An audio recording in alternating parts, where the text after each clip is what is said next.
Welcome back to clean news Rajasthan. चलिए देखते हैं राजस्थान की 15 फटाफट बड़ी खबरों को। कोटा में बनेगा एविएशन ट्रेनिंग इंस्टीट्यूट, युवाओं को मिलेगा पायलट बनने का मौका। शिक्षा नगरी के रूप में पहचाने जाने वाले कोटा को अब एविएशन सेक्टर में भी नई उड़ान मिलने जा रही है। कोटा में बन रहे ग्रीनफील्ड एयरपोर्ट के साथ साथ पुराने एयरपोर्ट परिसर में एक अत्याधुनिक एविएशन ट्रेनिंग इंस्टीट्यूट की स्थापना की जाएगी, जहां युवाओं को pilot, cabin crew, ground staff और अन्य विमानन संबंधित कोर्स की ट्रेनिंग दी जाएगी। शंभुपुरा में 440 सेक्टर एरिया में बना रहे कोटा के ग्रीनफील्ड एयरपोर्ट के लिए केंद्रीय मंत्री परिषद ने 1507 करोड़ रुपए की स्वीकृति जारी की थी।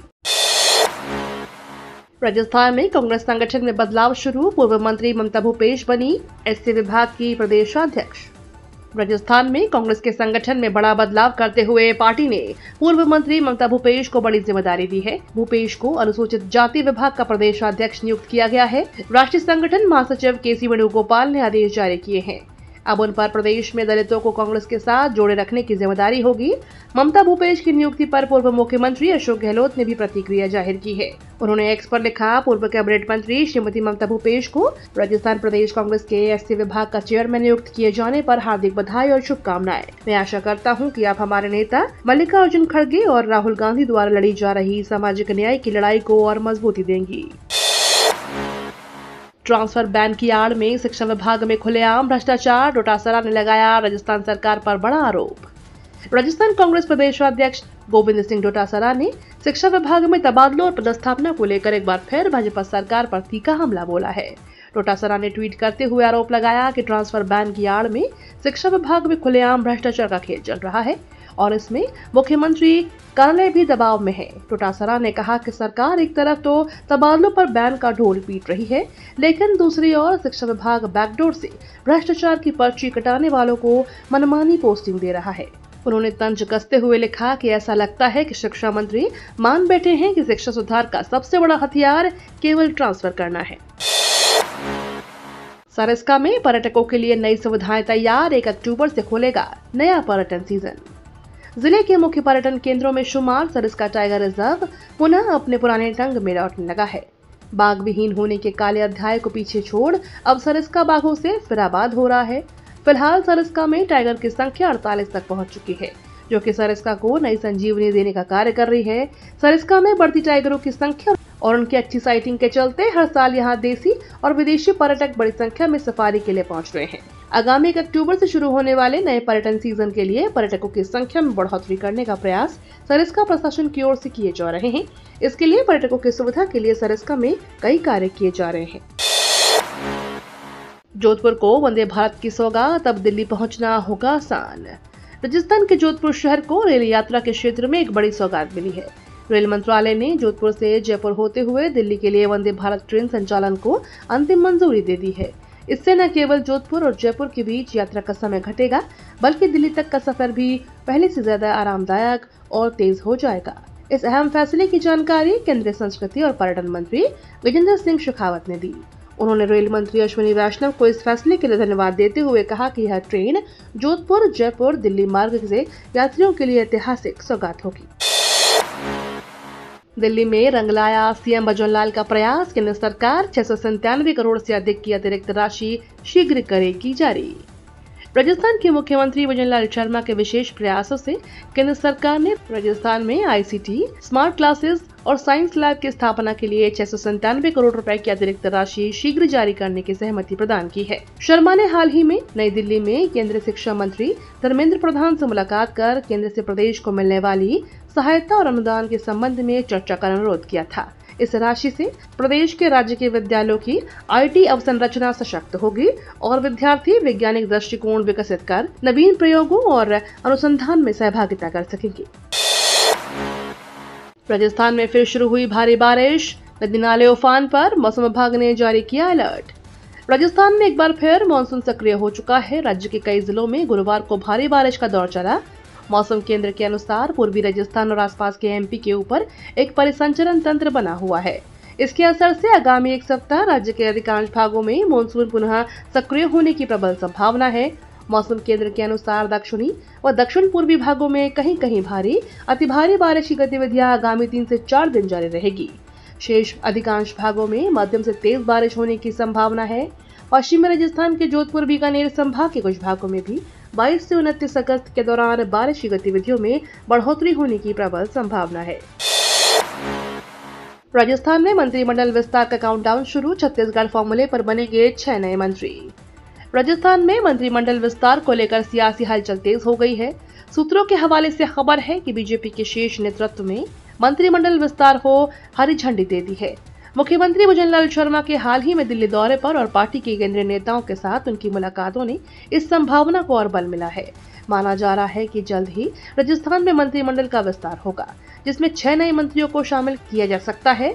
वहीं मंत्रिमंडल के विस्तार के साथ साथ फेरबदल की भी संभावना जताई जा रही है। बता दें, इस विस्तार से सभी गुटों के नेताओं को जगह देकर पार्टी गुटबाजी को खत्म करने और सरकार को मजबूत करने की रणनीति पर काम कर रही है। फसलों के खराब होने के बाद एचपीएम कंपनी का लाइसेंस रद्द।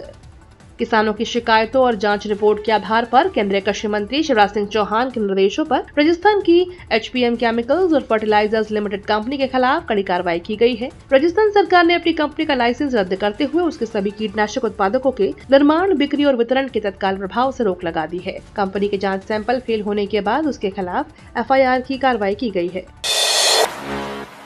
यूजर चार्ज के विरोध में 247 मंडियों के 2000 व्यापारी एकजुट, प्रदेश भर में व्यापार ठप।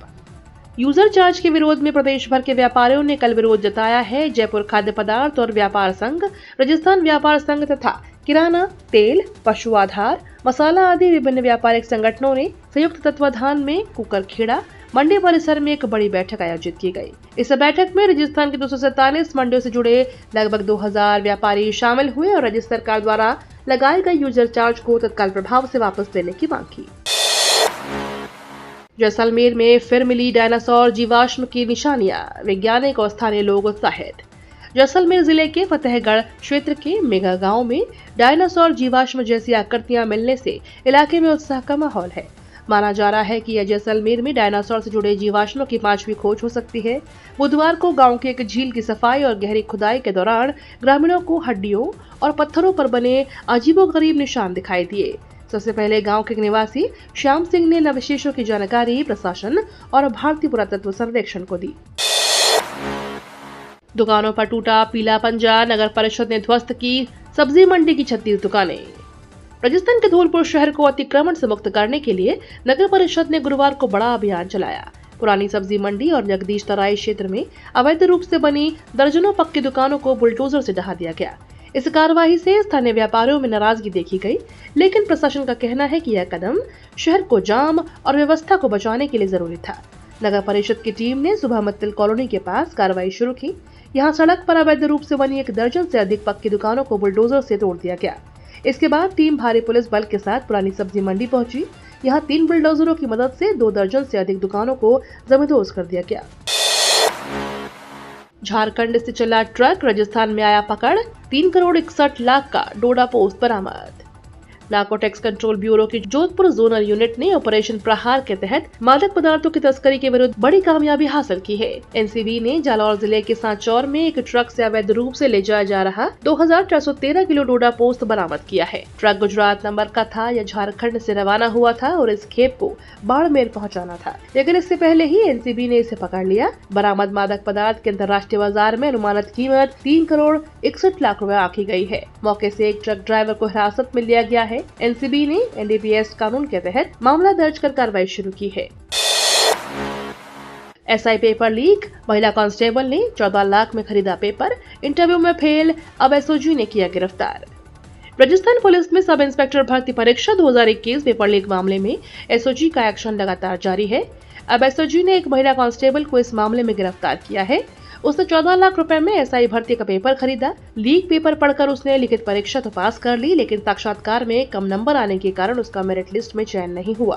अब एसओजी ने उसे कल गुरुवार को गिरफ्तार किया है। इससे पूछताछ में पेपर लीक को लेकर कई अहम खुलासे होने की संभावना है। गहलोत सरकार के इन 3 अहम कानूनों को आगे बढ़ाने की तैयारी में जुटी भाजपा सरकार।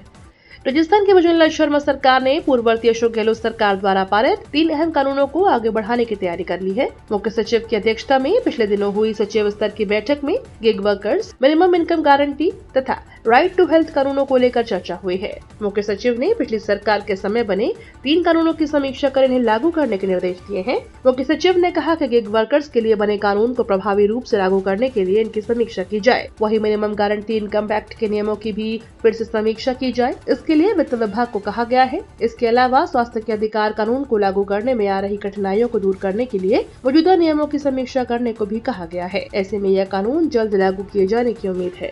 ये तो थी राजस्थान की बड़ी खबरें। रोजाना सबसे पहले अपडेट पाने के लिए क्लीन न्यूज राजस्थान को अभी सब्सक्राइब करें।